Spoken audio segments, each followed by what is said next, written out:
आइए बच्चों, आज हम लोग 18/9/2022 के प्रथम पाली का हिंदी प्रश्न पढ़ेंगे।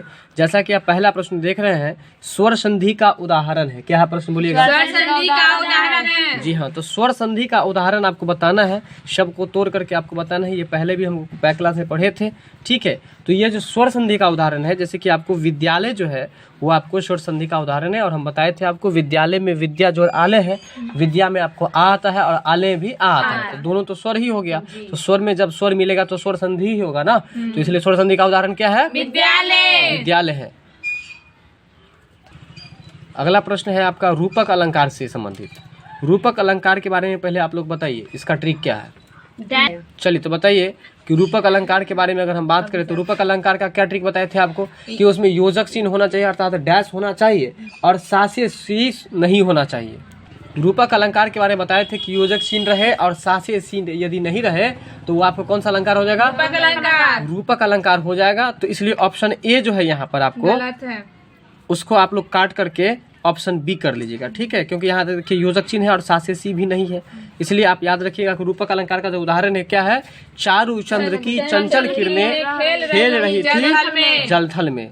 चारु चंद्र की चंचल किरणें खेल रही थी जलथल में। प्रश्न 1 और प्रश्न 2 ये दोनों क्या है? रिपीटेशन है, ठीक है।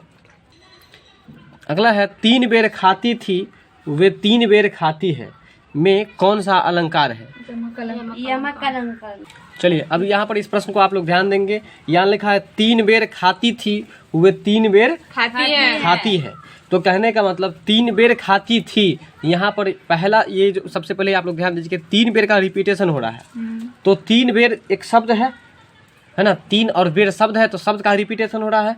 और हर बार 3 बेर का अर्थ अलग अलग है। जैसे कि यहाँ 3 बेर जो पहला 3 बेर है, इसका मतलब हुआ 3 बार, 3 टाइम्स। जैसे कोई दवा ही लेते हैं तो 3 बार लेते हैं ना, तो वही बात है 3 टाइम्स, मतलब 3 बेर, ठीक है। और फिर अगला 3 बेर जो है, इसका मतलब हो गया कि 3 गो बेर खाती थी। बेर मतलब फल, फल जो आता है जिसको हम लोग बैर बोलते हैं गाँव घर में, उसको क्या बोलते हैं? बैर बोलते हैं। हालांकि तो वो शुद्ध क्या होता है? बैर नहीं होता है, बेर होता है। तो 3 बेर खाती है। यहाँ पर कौन सा अलंकार है? यहाँ पर आपको यमक अलंकार है। अब यहाँ हम अगर यमक अलंकार की परिभाषा की बात करें तो इसमें क्या है कि जब एक ही शब्द कम से कम 2 बार या 2 से अधिक बार आए और हर बार दोनों शब्द का अर्थ क्या हो? डिफरेंट हो, यानी कि अलग अलग हो, तो वहाँ पर आपको कौन सा अलंकार होगा? यमक अलंकार होगा। बात कुछ समझ में आया कि नहीं समझ में आया? चलिए, भीम को 10,000 हाथियों का बल है, इसके बारे में आप लोग पढ़े थे। और बताइए, एक भीम कोई भी है तो इंसान ही है, चाहे देवता लोक में होंगे या मतलब जो भी है। भीम वैसे था ना, ये कौरव पक्ष का जो भाई था, वो पांडव पक्ष का, तो पांडव पक्ष का जो भाई था, तो भीम जो था, आपको लगता है कि 10 हाथी का बल होगा? नहीं होगा। लेकिन हम लोग जो बोले, इसका मतलब आप उसके बारे में खूब बढ़ा चढ़ा करके बोल दिए। बात समझ में आ रहा है? तो इसलिए भीम को 10,000 हाथियों का बल था। इसमें कौन सा अलंकार है? अतिशयोक्ति अलंकार है। बात समझ गए? भीम को 10,000 हाथियों का बल था, इसमें कौन सा अलंकार है? अतिशयोक्ति का अर्थ ही होता है बढ़ा चढ़ाकर कहना। अगला प्रश्न है हर्ष, और हर्ष का मतलब आप लोगों को पता होगा, खुशी। तो हर्ष का विलोम पूछ रहा है, विलोम का मतलब उल्टा। तो हर्ष का विलोम क्या होगा? विषाद। क्या होगा? विषाद होगा। हर्ष का विलोम क्या होगा? विषाद। और विषाद का मतलब क्या होता है? दुख होता है। दुख क्या होता है? दुख होता है। चलिए बताएंगे इनमें से कौन सा वाक्य अशुद्ध है, ठीक है। कौन सा वाक्य है? अशुद्ध है। तो आपको बताना है, जैसे कि देखिए पहला जो आप देख रहे हैं ए में, विद्यार्थियों को ध्यान पूर्वक पढ़ाई करनी चाहिए, तो ये आपको क्या है? शुद्ध है। विद्यार्थियों को ध्यान पूर्वक पढ़ाई करनी चाहिए, ये क्या है? शुद्ध है। अब हम बात करें इसकी, तो देखिए यहाँ पर लिखा है शहीद। शहीद का मतलब पहले बताइए आप लोग। जैसे फौजी से शहीद मर जाता है, फौजी जो लड़ाई करते हुए मर जाता है उसको कहा है शहीद हो जाना, है ना। कल बॉर्डर मूवी में जो देख रहे थे तो वो सब शहीद हो गया। इसका मतलब शहीदों का देश सदा आभारी रहेगा। बिल्कुल, जो इंसान लड़ते लड़ते मर गया उनके लिए देश क्या है? आभार व्यक्त करेगा, हमेशा वो आभारी रहेगा, ठीक है। लेकिन यहाँ पर आपको क्या है? चलिए, तो यहाँ जो आपको सही होता है शहीदों का देश। देखिए भारत शहीदों का देश नहीं कहा जाता। क्यों? क्योंकि भारत में सभी व्यक्ति क्या फौजी बन करके वो मर ही गए क्या? नहीं। सब शहीद ही हो गए? ऐसा नहीं है। तो इसलिए यहाँ पर ये होता कि देश शहीदों का सदा आभार रहेगा या आभारी रहेगा। क्या रहेगा बताइए तो? देश, यानी कि देश यहाँ पर आ जाता, शहीदों का इधर चला जाता, देश शहीदों का सदा आभारी रहेगा। यह आपको क्या है, ये आपको अगर ये रहता कि देश शहीदों का सदा आभारी रहेगा तो ये शुद्ध हो जाता, लेकिन यहाँ पर दे दिया है कि शहीदों का देश, है ना, शहीदों का देश सदा आभारी रहेगा, ये आपको गलत है। चलिए अगला है आपका वह बहुत जल्दी लौट आया, ये भी आपको क्या है, शुद्ध है। आप मेरे घर आने की कृपा करें, ये भी आपको शुद्ध है, लेकिन ऑप्शन बी जो है ये आपको अशुद्ध है, इसलिए इसका राइट आंसर जो हो जाएगा क्या होगा, ऑप्शन नंबर बी। चलिए ऑप्शन नंबर आपका क्वेश्चन नंबर जो 7 है, इसमें कहता है कि निम्न में से कौन सा वाक्य शुद्ध है, तो बताएंगे आप लोग। देखिए किस तरह से पकड़ेंगे, हिंदी हम में से प्रत्येक विद्यार्थी की मातृभाषा है, ये आपको क्या है, शुद्ध है। अगला है कुछ स्थलों में ऐसा कहा गया है, ठीक है। चलिए तो यहाँ पर क्या है, आपको कहाँ के क्वेश्चन, कुछ स्थलों में ऐसा कहा गया है, ये नहीं हो करके यहाँ पर अगर ये रहता कि कुछ स्थलों के बारे में ऐसा कहा गया है तो वो सही हो जाता, लेकिन कुछ स्थलों में ऐसा कहा गया, ये क्या है, अशुद्ध है। फिर है आपको यहाँ पर ऑप्शन सी में कि यह किताब का क्या मोल है, क्या लिखा हुआ है, यह किताब का क्या मोल है, तो यहाँ पर क्या सही होता बताइए आप लोग, किताब का क्या मूल है, यह किताब का क्या मोल है, ये अशुद्ध है। तो यहाँ पर सही जो होता इस किताब का क्या मोल है, क्या होता, इस किताब का क्या मोल है, इस किताब का क्या मोल है, इसलिए ये भी आपको क्या हो गया, गलत है, ये भी आपको अशुद्ध हो गया। अगला है आपका सब काम गलत होता है, 7 में आपको ऑप्शन डी में जो है आपका सब काम गलत होता है, तो यहाँ पर सबका सही क्या होता, सब काम आपका गलत रहता है, क्या होता, सब काम आपका गलत रहता है ना, सब काम आपका गलत होता है। ये आपको अगर इस तरह से होता तो ये सही हो जाता, लेकिन अशुद्ध है कि आपका काम सब गलत होता है। ठीक है, बात समझ रहे हैं कि नहीं, तो बताएंगे आप लोग। पुस्तकालय जो है वो कौन समास है, तत्पुरुष समास, सही बात है, क्योंकि यहाँ पर पुस्तक का आलय हो जाएगा ना, पुस्तकालय का मतलब क्या हुआ, पुस्तकालय, पुस्तक का आलय हो गया, तो इसलिए पुस्तकालय कौन समास है, तत्पुरुष समास, तत्पुरुष समास है। एक बात बताइए कि तत्पुरुष समास में किस पद की प्रधानता होती है, अंतिम पद की प्रधानता होती है, द्वंद्व समास में, दोनों पद की, द्विगु समास में अंतिम पद की, और इसका प्रथम पद कैसा होता है,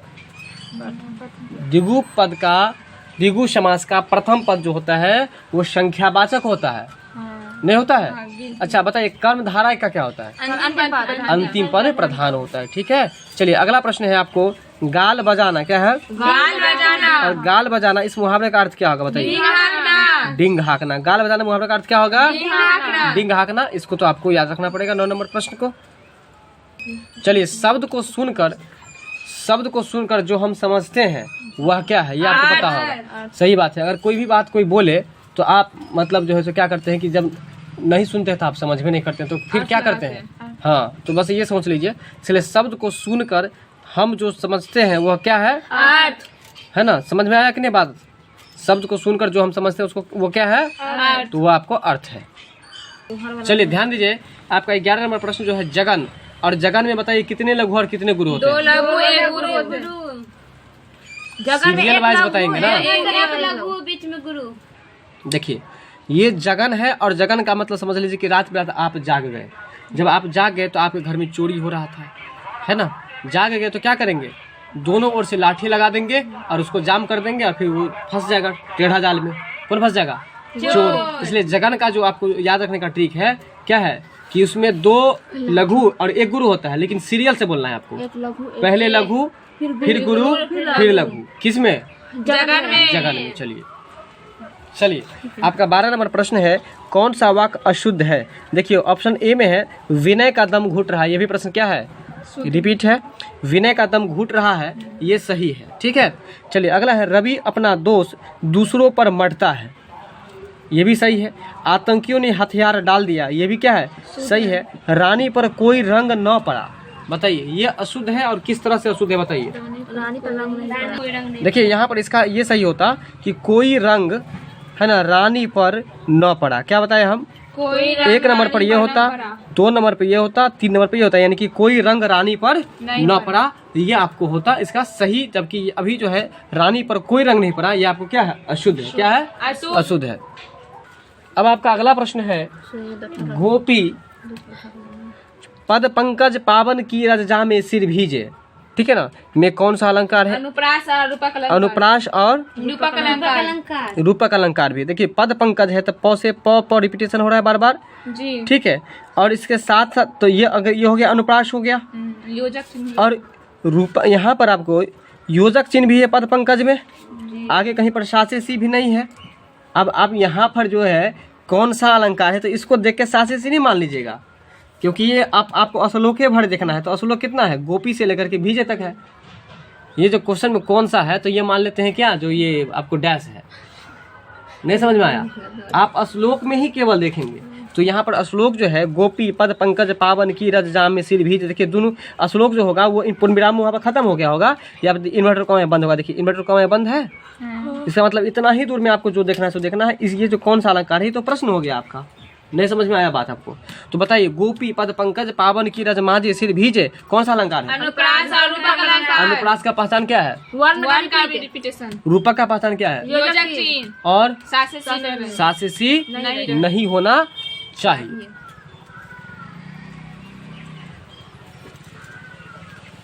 आपका अगला प्रश्न है वियोग श्रृंगार। ये आपको बैक की क्लास में भी आया था, खूब अच्छी तरीका से बताए थे।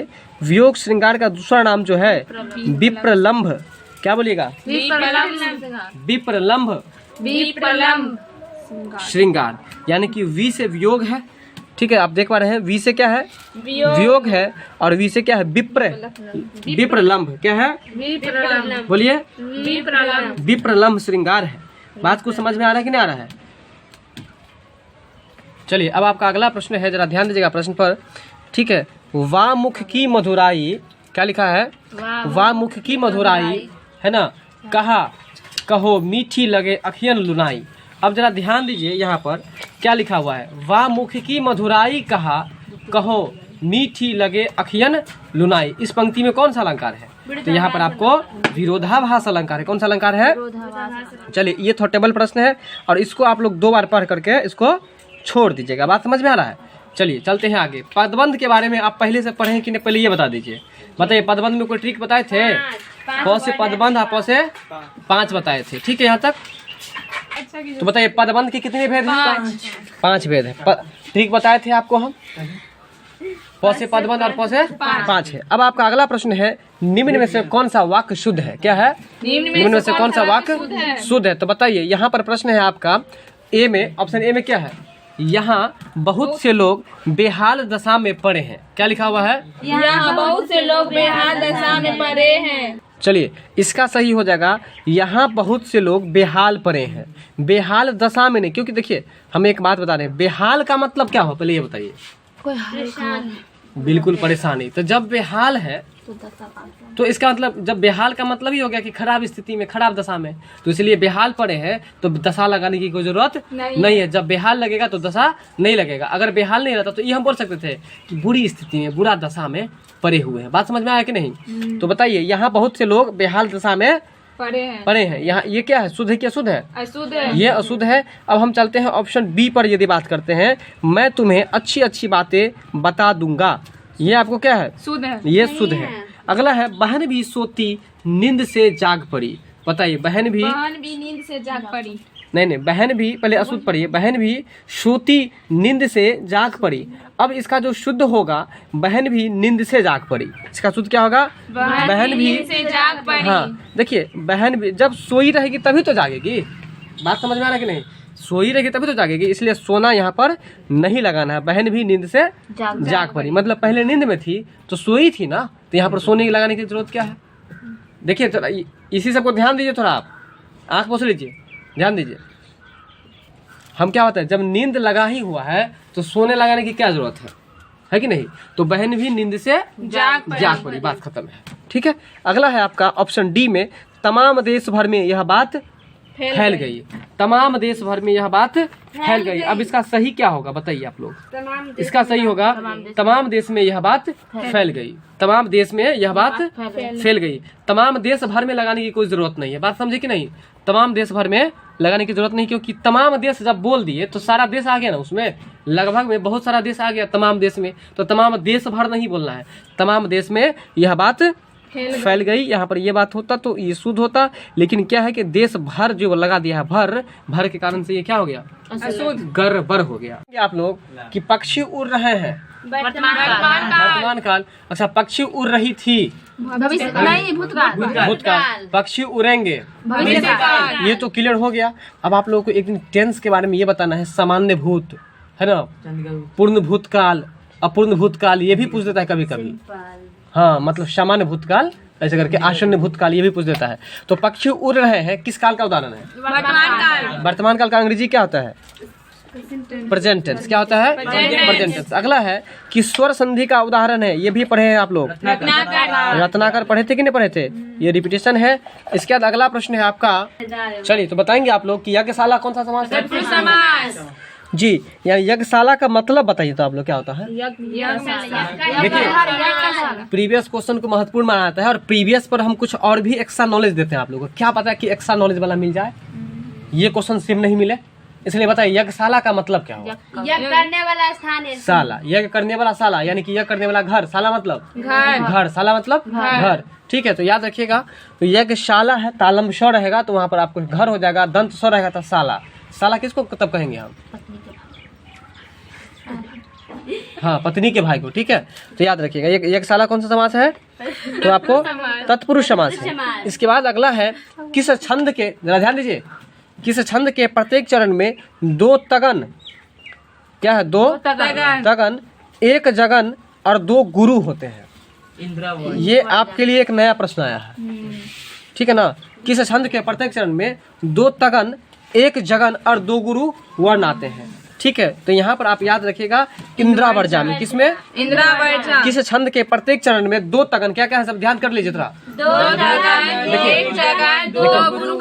देखिए, त थ द, तो द यानी कि दो तगन, ठीक है, और एक जगन। जागेगा इंसान तो एक ही बार जागेगा ना, इसका तो फिर सोएगा नहीं। तो एक जगन, दो तगन और इसके बाद दो गुरु वर्ण होते हैं। ठीक है, दो गुरु वर्ण होते हैं, तो उसको क्या कहते हैं? पूरा हम बताइए तो इंद्रवर्जा किसे कहते हैं? दो तगन और दो गुरु होते हैं, उसे इंद्रवर्जा करते हैं। अब आप लोगों को परमानेंटली याद हो गया। चलिए, निम्नांकित में कौन सा वाक्य परसर्ग सहित, क्या लिखा है? एक मिनट, कौन सा वाक्य ने परसर्ग सहित है? क्या कहता है? ने परसर्ग सहित है। इसका मतलब ये हुआ कि इसमें आप देखिए 4 ऑप्शन दिया हुआ है ना, ध्यान दीजिए। 4 ऑप्शन में देखिए कि ने से जुड़ा हुआ कौन सा सेंटेंस है। सहित का मतलब जुड़ा हुआ होना चाहिए उससे। ठीक है, तो देखिए आप लोग ऑप्शन ए में है आपको, उसने हिम्मत नहीं हारी। तो देखिए कहाँ पर ने लग रहा है बताइए? ऑप्शन ए में लग रहा है ना। क्या बच्चे गीत गा रहे हैं, इसमें ने लगा हुआ है? नहीं। वह साहस के साथ लड़ा? नहीं। किसान बीज को बो चुका है? नहीं। तो कहाँ पे लगा है? उसने। इसलिए याद रखिए, उसने में ने लगा हुआ है, इसका मतलब इसमें परसर्ग का यूज किया गया है। तो आप याद रखिएगा कि ने परसर्ग सहित जो है ऑप्शन कौन सा है? ऑप्शन ए है। तो इसलिए उसने हिम्मत नहीं हारी। अगर मान के चलिए इसी तरह का कोई सेंटेंस आए तो आप दिमाग में बस इतना ही सोचिएगा कि ने परसर्ग वाला जब बोल रहा है ना, तो इसका मतलब ने लगा हुआ होना चाहिए। हमको लगता है कि बहुत हल्का लगा होगा, अगर थोड़ा सा दिमाग में रखेगा तो आपके एग्जाम में ये क्वेश्चन जरूर बन जाएगा। बात समझे कि नहीं समझे? अगला प्रश्न है, आचार्य भरत मुनि के अनुसार काव्य गुण की संख्या कितनी है बताइए? आचार्य भरत मुनि के अनुसार, किन के अनुसार? आचार्य भरत मुनि के अनुसार। देखिए बताते हैं। भर, मान के लिए कि हम आपको क्या करेंगे, एक पथिया में कुछ भर के देंगे आपको कहीं रखने के लिए। ठीक है, मान के चलिए आपको हम ईंट देंगे रखने के लिए, तो हम ईंट भरते रहेंगे भरते रहेंगे भरते रहेंगे। जब आपको भारी लगने लगेगा तब न कहेगा कि बस बस छोड़ दीजिए। क्या कहिएगा? बस बस छोड़ दीजिए। तो बस से याद रख लीजिए 10 और भारी से याद रख लीजिए भरत। क्या बात पता है? भारी से भरत 10, यानी कि भरत मुनि के अनुसार, आचार्य भरत मुनि के अनुसार काव्य गुण की संख्या कितनी है? 10 है। ठीक है, कौन सी शब्द शक्ति में अन्य अर्थ प्रकट होता है बताइए? कौन सी शब्द शक्ति में अन्य अर्थ प्रकट होता है? तो व्यंजना शक्ति में आपको अन्य अर्थ प्रकट होता है। और ये आपके लिए एक न्यू क्वेश्चन है कि नहीं। एक नया प्रश्न है, इसलिए इस प्रश्न को आपको याद ही रखना पड़ेगा, दूसरा कोई गुंजाइश नहीं है। कौन सी शब्द शक्ति में अन्न अर्थ प्रकट होता है? व्यंजना शक्ति में। हाँ बिल्कुल, विभिन्न प्रकार के व्यंजन जो बने होते हैं, अन्य पदार्थ के जो व्यंजन बने होते हैं तो उसी को व्यंजन कहा जाता है। विभिन्न प्रकार के जो आइटम होते हैं, तो कौन सी शब्द शक्ति में अन्न अर्थ प्रकट होता है? व्यंजना शब्द शक्ति में। व्यंजना शब्द शक्ति में। किसमें? व्यंजना शब्द शक्ति में। तो बताएंगे आप लोग कि कौन सी शब्द शक्ति में अन्न अर्थ प्रकट होती है? व्यंजना शब्द शक्ति में। व्यंजना शब्द शक्ति में। चलिए, माया महा ठगनी हम जानी, बताइए कौन सा अलंकार है? श्लेष अलंकार। माया महा ठगिनी हम जानी, इसमें कौन सा अलंकार है? श्लेष अलंकार। श्लेष अलंकार है। ठीक है, तो आप यहाँ पर ये थोटेबल प्रश्न है, 2 बार पढ़ के इस चीज को क्या करेंगे? छोड़ देंगे। आते हैं 26 नंबर प्रश्न पर। और 26 नंबर जो प्रश्न है ये गद्यांश हम लोग पीछे के क्लास में पढ़े हुए थे, तो हम लोग डायरेक्ट आंसर पर चलते हैं और उसको सॉल्व करके देखते हैं। ग्रामर होगा तो फिर बन ही जाएगा, ग्रामर नहीं होगा तो फिर गद्यांश को दोबारा हम लोग पढ़ेंगे। तो बताइए, ये जो है 26 नंबर प्रश्न है। तो प्रहरी का मतलब बताए थे आपको, पहरेदार होता है। पहरेदार समझते हैं? रात में जो पेट्रोलिंग करता है, पुलिस जो पेट्रोलिंग करता है ना, यानी कि पहरेदार नहीं, पहरेदारी निभाता है ना, बात समझ में आ रहा है? पहरा देता रहता है, खास करके ये ठंडा के समय में आपको देखने को मिलेगा, सुनने को मिलेगा। हाँ, और इसका द्वारपाल मतलब कि आपके द्वार पर जो खड़ा रहता है ना, शादी विवाह में देखते होगा 2 भाला लेकर के आपको आगे में खड़ा रहता है ना। ये कृष्ण और सुदामा वाला गाना में जो है, अरे द्वारपालो कन्हैया से कह दो, नहीं है उसमें। तो द्वारपाल का मतलब जो द्वार पर आपको रक्षा करने वाला हो, देखभाल करने वाला हो, ठीक है, उसको द्वारपाल कहते हैं। फिर चौकीदार हो गया। चौकीदार जो होता है वो भी आपको जैसे एक तरह से ये द्वारपाल की तरह से ही होता है, बस समझ में, थाना में रहता है चौकीदार, नहीं। तो चलिए बताइए, प्रहरी का अर्थ क्या हुआ? चलिए, पहरेदार और चौकीदार होता है। चलिए, पुलिस, ये तो आपको बताना पड़ेगा अपने मन से। पुलिस द्वारा चोर पकड़ा गया, चौकीदार। कौन सा वाच है? कर्मवाच है ना। किससे पकड़ेंगे हम लोग? बस एक ही चीज याद रखेंगे, द्वारा है तो कर्मवाच। ठीक है, अब इस प्रश्न में कोई चर्चा ही नहीं। काव्य में जब 2 भिन्न वस्तु में समान गुणधर्म हो, देखिए कल पढ़े थे आप लोग एक प्रश्न कि समान गुणधर्म वाला अलंकार कौन सा होता है? पढ़े थे ना। जब हमको ऊपर की ओर उठना है, ऊपर की ओर उठना है, ऊपर मतलब उपमा, ऊपर मतलब उपमा, ऊपर का कहने का मतलब यहाँ पर ट्रिक सेट कर रहे हैं, ऊपर से उपमा। और उपमा अलंकार मतलब ऊपर की ओर चढ़ने के लिए सबको समान दृष्टि से देखना होगा हमको। इसलिए याद रखिए कि समान गुणधर्म वाला अलंकार किसको कहा गया? चलिए याद रखिएगा, समान गुणधर्म वाला अलंकार किसको कहा गया? प्रश्न क्या था? काव्य में जब 2 भिन्न वस्तु में समान गुणधर्म के कारण समानता दिखाई देती है तो कौन सा अलंकार कहलाता है? उपमा अलंकार कहलाता है। पद्मावती सब सखी बुलाई, देखिए ध्यान दीजिए, पद्मावती सब सखी बुलाई, मनु फुलबारी, बताइएगा आप लोग, मनु फुलबारी सबे चली आई। तो बताइए कौन सा अलंकार है? ठीक है। और आज का हमारा लास्ट प्रश्न है, पेट पालना, बताइए। जीवन निर्वाह करना। हम लोग बातचीत के दौरान बोल लेते हैं कि अपना पेट तो कुत्ता ही पाल लेता है, बोलते कि नहीं? यानी कि पेट पालने का मतलब क्या हुआ? जीवन निर्वाह करना। पेट पालने मुहावरा का अर्थ क्या हुआ? जीवन निर्वाह करना। चलिए, जीवन निर्वाह करना। ठीक है, बात समझ में आया कुछ? चलिए, वीडियो अच्छी लगी हो तो लाइक शेयर सब्सक्राइब जरूर कीजिएगा। अगला वीडियो आप तक तुरंत पहुंचे, इसके लिए बेल आइकन पर